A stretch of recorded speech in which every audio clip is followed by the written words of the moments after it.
All right, let's bring in our panelists for this hour. Maybe they can weigh in. Host of the 13-minute news hour, Bobby Eberle, is joining us. Also, host of All American Radio, Newsmax.com contributor Jennifer Kearns with us as well, and former executive director of the National Diversity Coalition for Trump, Bruce Lavelle.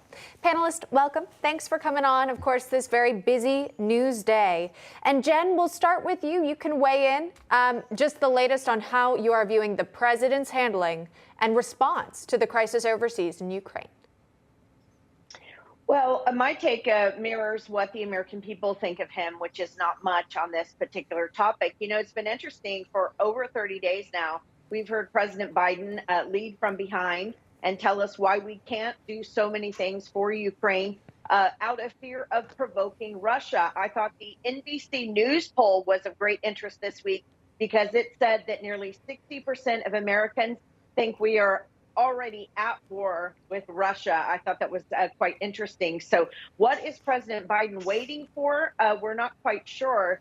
But one thing is for certain, he continues to lead from behind in these conversations, even looking at the peace talks in Turkey that are being led by Erdogan. The United States is not involved in those. It's a really sad time for the United States. Yeah, Bruce Lavelle, I'll go to you on this. Peace talks happened today. Peace talks happened yesterday. They continue to happen. But still, again, no major breakthroughs. It doesn't appear like Putin's war is going anywhere anytime soon. Also, where are you? Thanks for having me, Sean. This is, I just want to put it right here. The problem is, once again, is we have an administration right now, the Biden administration. We have a major conflict of interest. We've had obviously his son, we just saw CNN just say they admit that the laptop is real and it's at the possession of the FBI. You want to talk about compromise.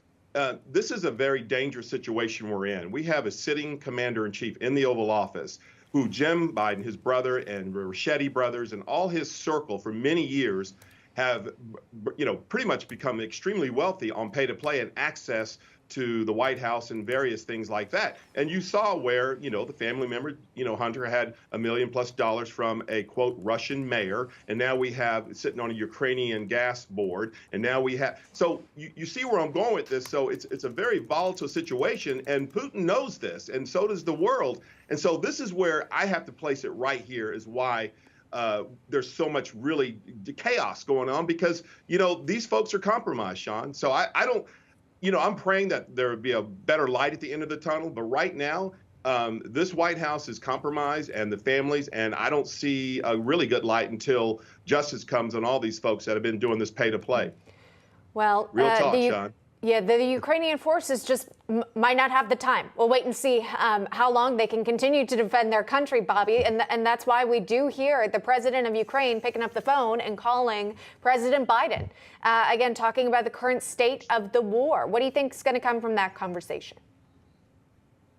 Well, I hope something productive. But your guest, Representative Fitzpatrick, he said the quote of the day is that there's nothing more provocative than weakness. And that is what America, through Joe Biden, has been portraying. I mean, these peace talks in Turkey, regardless of how they eventually end up, Putin is going to come away with something. Ukraine's not going to be part of NATO. They're going to demilitarize to some extent. What they're negotiating right now is Putin's desire to have Ukraine back in the fold. Crimea, Donbass, that's all coming. But you can see now the concessions that they've given give Putin an upper hand. He pounced on that weakness, and regardless of what happens, he's going to come out ahead.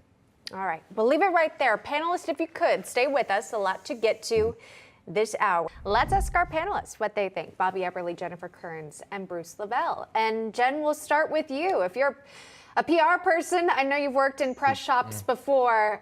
What are you doing if you're Will Smith's publicist?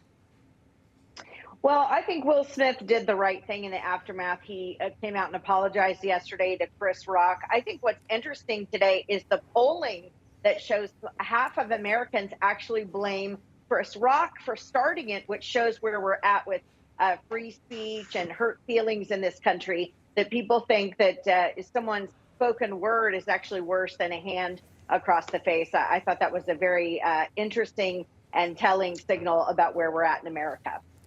Bruce Lavelle, is a confusing moment because, again, it is caught on video. He laughed at the joke.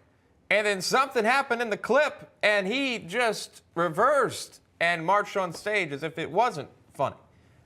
Yeah, well, listen, I've been to many stand-up comedy shows. Richard Pryor, I know I'm dating myself. Red Fox. I love Richard Pryor. Yeah. But listen, everyone knows, especially in black culture, the comedian always picks on people in the audience. That is so traditional for decades and decades. And Will knows this. Chris always does that. And I don't even know if Chris even knew that she was going through alopecia and everything. But listen, you know, the Smith family has been putting all their laundry out there. Y'all know where I'm going with this. And I think a lot of it should have been dealt with privately and get counseling, whatever they were going through, their marriages, et cetera, et cetera.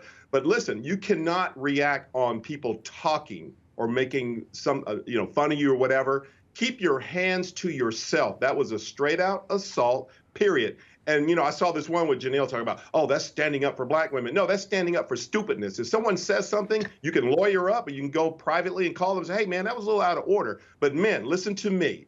Do not react to something like that. You will end up in jail, or someone will turn and shoot you for you putting your hands on them. So show restraint, be cool, and sit down and be quiet. Yeah, keep your hands to yourself. That's what we learned in grade school, Bobby. And of course, when he ended up winning the Oscar and he had time allocated to give a speech. They were he scared. Could have said something then.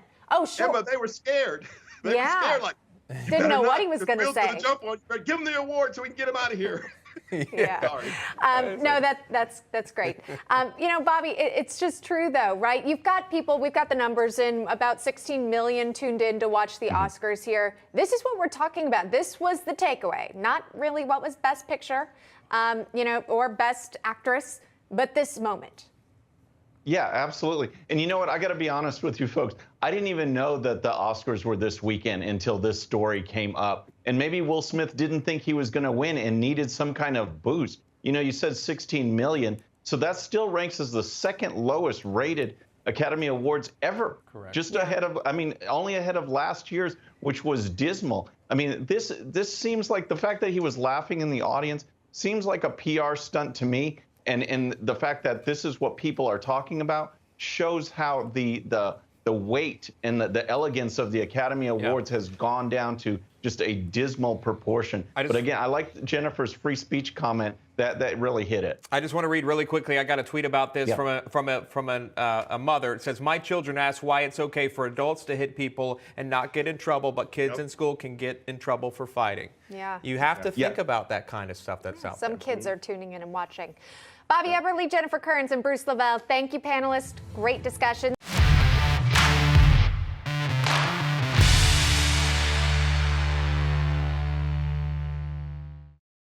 All right, friends, thanks again for tuning in. I really appreciate it. And before you go, please hit that subscribe button above. Once you do, tell your friends, share it, spread the word about the 13-minute news hour so we can keep growing. And for more great content, check out these videos right here, and I'll see you next time.